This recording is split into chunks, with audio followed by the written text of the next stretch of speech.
जय माता दी। आज एकादशी पर आइए सुनते हैं तुलसी माँ और भगवान विष्णु की यह कहानी। सावरी मुनि की पुत्री तुलसी अपूर्व सुंदरी थी। उनकी इच्छा थी कि उनका विवाह भगवान नारायण के साथ हो।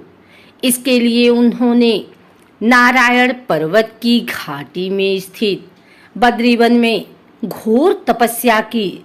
दीर्घकाल तक तपस्या के उपरांत ब्रह्मा जी ने प्रसन्न होकर दर्शन दिया और वर मांगने को कहा। तुलसी ने कहा, सृष्टिकर्ता ब्रह्मदेव, आप अंतर्यामी हैं, सबके मन की बात जानते हैं। फिर भी मैं अपनी इच्छा बताती हूँ।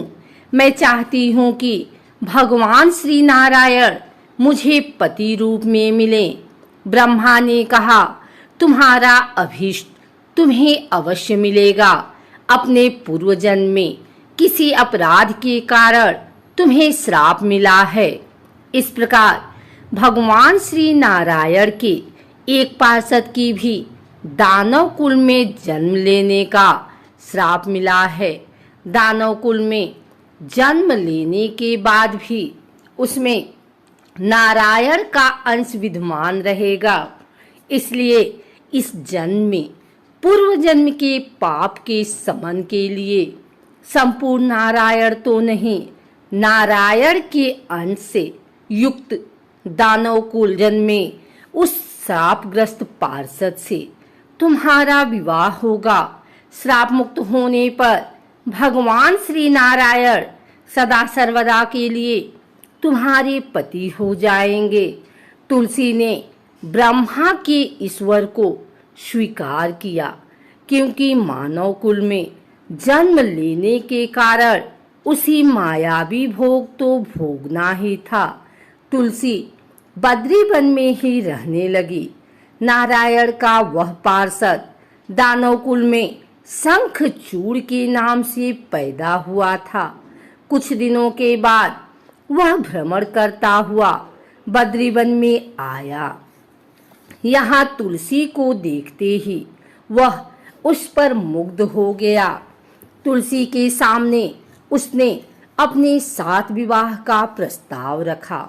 इतने में ही वहाँ ब्रह्मा जी आ गए और तुलसी से कहा, तुलसी, शंखचूड़ को देखो, कैसा देवोपम इसका स्वरूप है।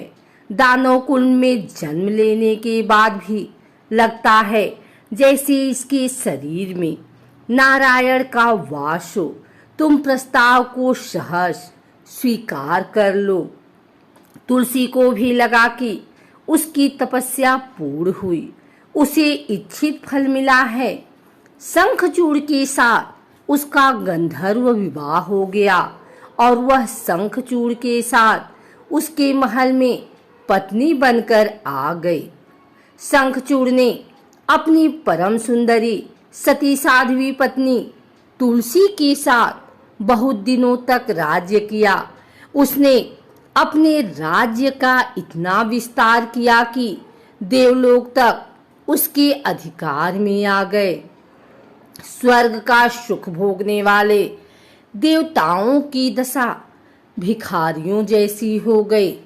शंखचूड़ किसी को कष्ट नहीं देता था, पर अधिकार और राज्य छिन जाने से सारे देवता मिलकर ब्रह्मा, विष्णु और शिव की सभा में गए तथा अपनी विपत्ति सुनाई।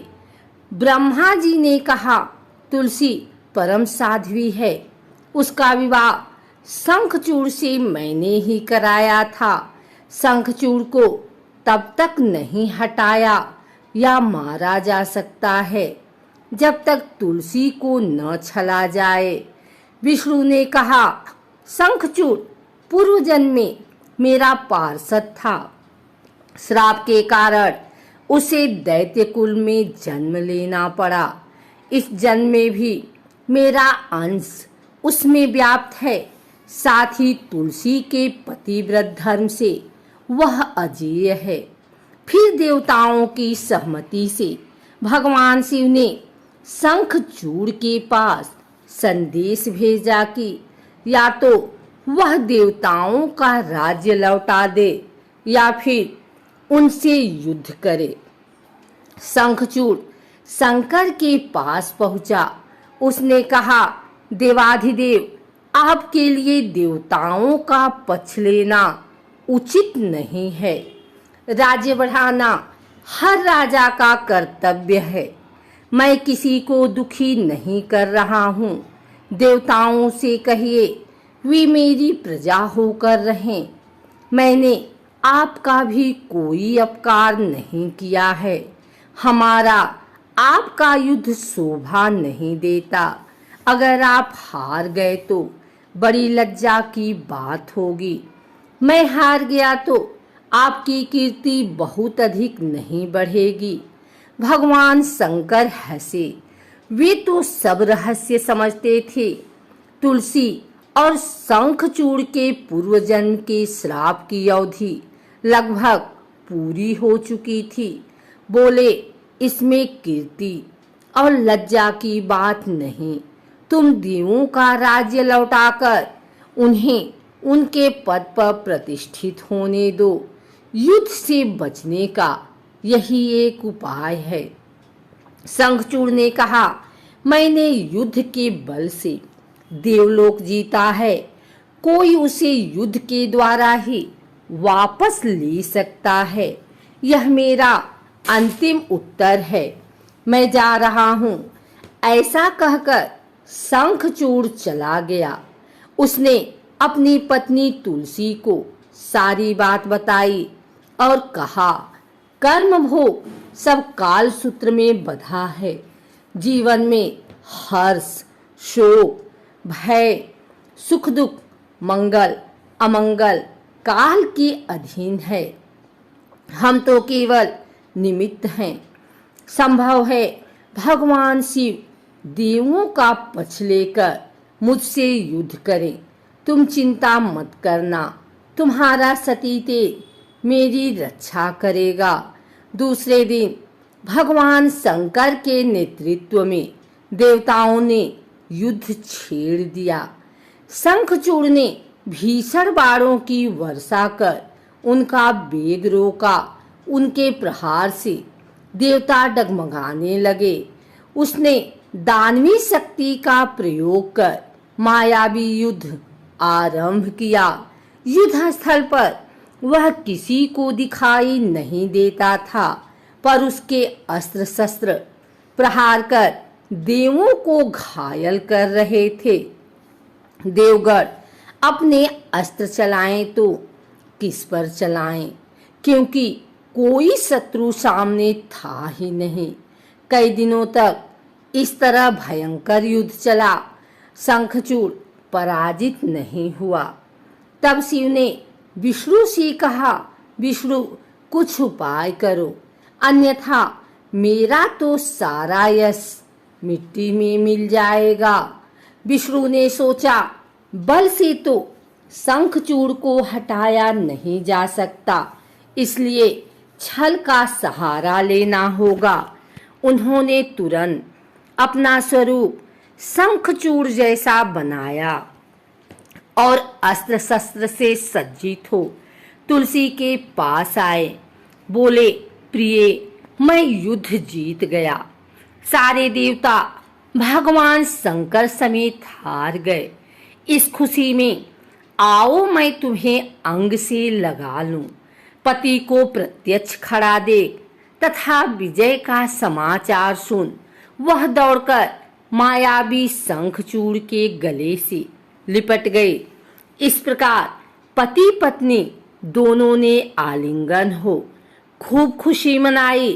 पर पुरुष के साथ इस प्रकार के व्यवहार से उसका सतीतेज नष्ट हो गया। उसका सतीतेज जो शंखचूड़ की कवच के रूप में रक्षा कर रहा था, वह कवच नष्ट हो गया। शंखचूड़ शक्तिहीन हो गया।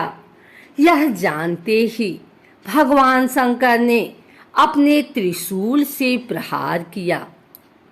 त्रिशूल के लगते ही शंखचूड़ जलकर भस्म हो गया।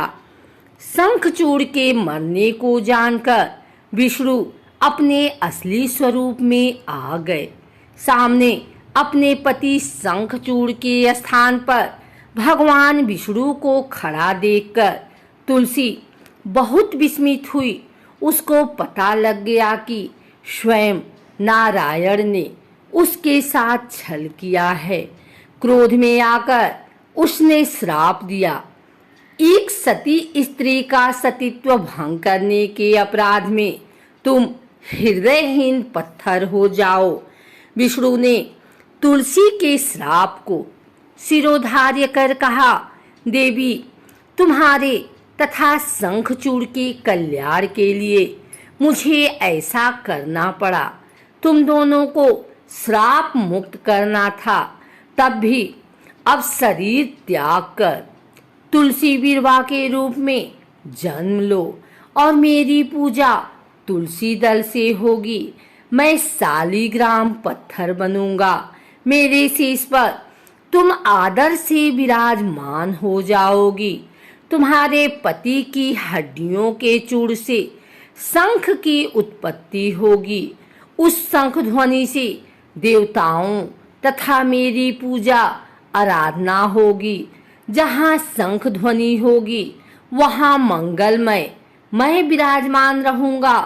तुमने पूर्व जन्म में बद्रीवन में मुझे पाने के लिए बड़ी तपस्या की थी। अब अगले जन्म में मैं नारायण प्रस्तर के रूप में बद्रीनाथ वन में स्थापित होऊंगा और मेरी पूजा अर्चना फल फूल से न होकर तुम्हारे तुलसी दल से होगी। मेरे शीश पर विराजमान होकर तुम मुझसे भी ऊंचा पद प्राप्त करोगी।